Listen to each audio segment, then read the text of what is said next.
بسم اللہ الرحمن الرحیم۔ السلام علیکم۔ حضرت عبداللہ بن عباس رضی اللہ تعالیٰ عنہ سے روایت ہے کہ ملک شام میں ایک یہودی رہتا تھا۔ وہ ہفتے کے دن تورات کی تلاوت کیا کرتا تھا۔ ایک دفعہ تورات کھولی تو اس نے 4 جگہوں پر حضور اکرم صلی اللہ علیہ وآلہ وسلم کی تعریف و توصیف دیکھی تو یہودی نے وہ جگہ کاٹ کر جلا دی۔ اگلے ہفتے پھر تورات کھولی تو 8 جگہوں پر حضور صلی اللہ علیہ وآلہ وسلم کی نعت اور وصف کا ذکر پایا۔ اس نے وہاں سے بھی کاٹ کر جلا دیا۔ تیسرے ہفتے تورات کھولی تو یہی ذکر بارگاہ جگہ موجود پایا۔ یہودی یہ سوچنے لگا کہ اگر میں یوں ہی کرتا رہا تو ساری کی ساری تورات اس ذکر سے پر ہو جائے گی۔ اپنے ساتھیوں سے پوچھنے لگا کہ حضرت محمد صلی اللہ علیہ وآلہ وسلم کون ہے؟ تو انہوں نے جواب دیا کہ تمہارے لیے بہتر یہی ہے کہ نہ تو اسے دیکھو اور نہ وہ تجھے دیکھے۔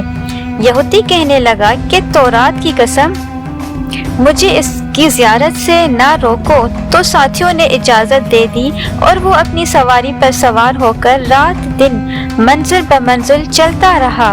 مدینہ منورہ کے قریب پہنچا تو سب سے پہلے حضرت سلمان فارسی رضی اللہ تعالیٰ عنہ سے ملاقات ہوئی۔ ان کے حسن کو دیکھ کر سمجھا کہ یہی محمد صلی اللہ علیہ وآلہ وسلم ہے۔ حالانکہ آپ صلی اللہ علیہ وسلم کو اس دنیا سے سفر کیے 3 دن ہو چکے تھے۔ حضرت سلمان فارسی رضی اللہ تعالیٰ عنہ اس بات سے روئے اور کہا، میں تو محمد صلی اللہ علیہ وآلہ وسلم کا خادم ہوں۔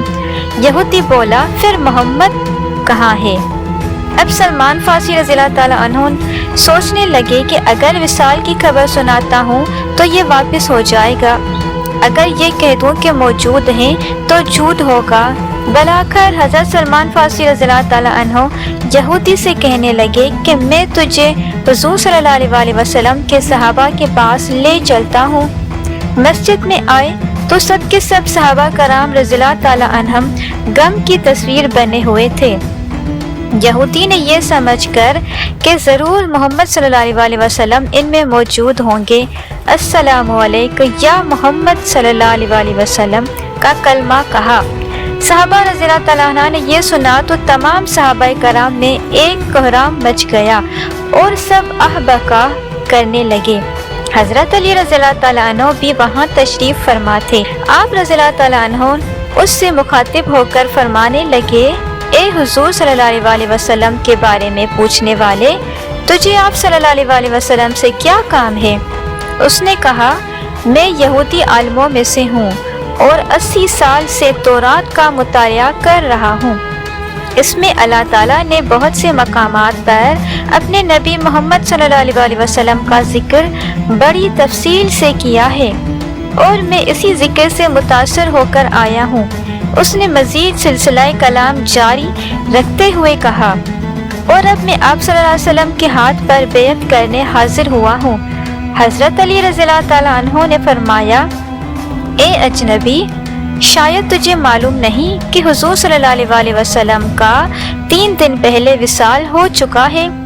یہ سن کر وہ یہودی چیخنے لگا کہ ہائے میرا غم، ہائے میرے سفر کی ناکامی، اے کاش میری ماں مجھے نہ جنتی، اور جن ہی دیا تو کاش میں تورات نہ پڑھتا، اور وہ بھی پڑھتی تھی تو کاش آپ صلی اللہ علیہ وآلہ وسلم کی تعریف و توصیف پر نظر نہ پڑتی، اور اگر یہ بھی ہو گیا تو مجھے آپ صلی اللہ علیہ وآلہ وسلم کی زیارت نصیب ہو جاتی۔ پھر کہنے لگا کہ کیا تم میں سے کوئی ان کی اولاد ہے جو مجھے حضور اکرم صلی اللہ علیہ وآلہ وسلم کی اوصاف اور حلیہ مبارک کا تعارف کرائے؟ حضرت علی رضی اللہ تعالیٰ عنہ آگے بڑھے اور فرمایا، میرا نام علی ہے۔ یہودی بولا، میں نے آپ کا نام بھی تورات میں دیکھا ہے۔ حضرت علی رضی اللہ تعالیٰ عنہ نے حضور صلی اللہ علیہ وآلہ وسلم کا حلیہ مبارک بیان کرنا شروع کیا کہ آپ صلی اللہ علیہ وآلہ وسلم نہ حد سے زیادہ لمبے اور نہ ہی زیادہ چھوٹے تھے۔ سر مبارک گول تھا، پیشانی کشادہ اور آنکھوں کا رنگ خوب سیاہ تھا۔ آپ صلی اللہ علیہ وآلہ وسلم کی پلکیں دراز تھی، ہنسی کے وقت دانتوں سے نورانی شعاعیں نکلتی تھیں۔ سینے سے ناف تک بالوں کی لکیر تھی، ہتھیلیوں پر گوشت تھا، قدموں کے تلوے قدرے گہرے تھے، بدن کے جوڑوں کی ہڈیاں موٹی تھی، مثلاً کوہنیاں اور گھٹنے، اور آپ صلی اللہ علیہ وسلم کے شانوں کے درمیان مہر نبوت تھی۔ یہودی کہنے لگا، اے علی رضی اللہ تعالیٰ عنہ، تو نے جو کچھ بتایا بالکل صحیح بتایا، تورات میں آپ صلی اللہ علیہ وسلم کی تعریف و توصیف اسی طرح موجود ہے۔ پھر کہا، محمد صلی اللہ علیہ وسلم کا کوئی کپڑا موجود ہو تو میں اسے سونگھنا چاہتا ہوں۔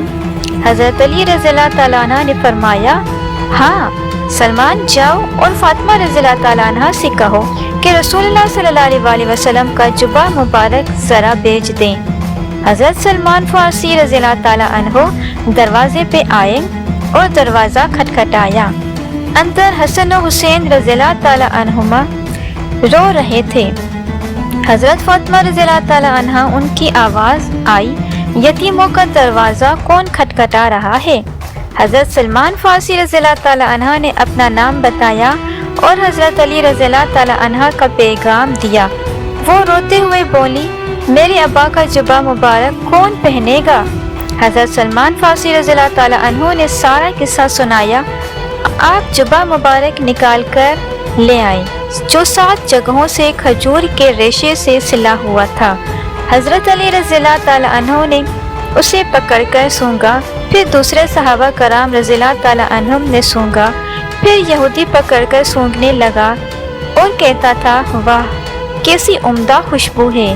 پھر اس کے بعد حضور اقدس صلی اللہ علیہ وسلم کی قبر شریف پر حاضر ہوا اور آسمان کی طرف سر اٹھا کر کہنے لگا، اے اللہ، میں گواہی دیتا ہوں کہ تو واحد یکتا و یگانہ ہے، کائنات تیری نیاز مند ہے اور تو بے نیاز ہے، اور میں یہ بھی گواہی دیتا ہوں کہ اس قبر شریف میں تیرا حبیب صلی اللہ علیہ وسلم جو کچھ انہوں نے فرمایا ہے میں اس کی تصدیق کرتا ہوں اور ان پر ایمان لاتا ہوں۔ اے اللہ، اگر میرا اسلام تیری بارگاہ میں قبول ہے تو میری روح کو ابھی قبض کر لے۔ یہ کہہ کر وہیں گر کر جان دے دی۔ حضرت علی رضی اللہ تعالیٰ عنہ نے اسے غسل دیا اور جنت البقیع میں دفن کر دیا۔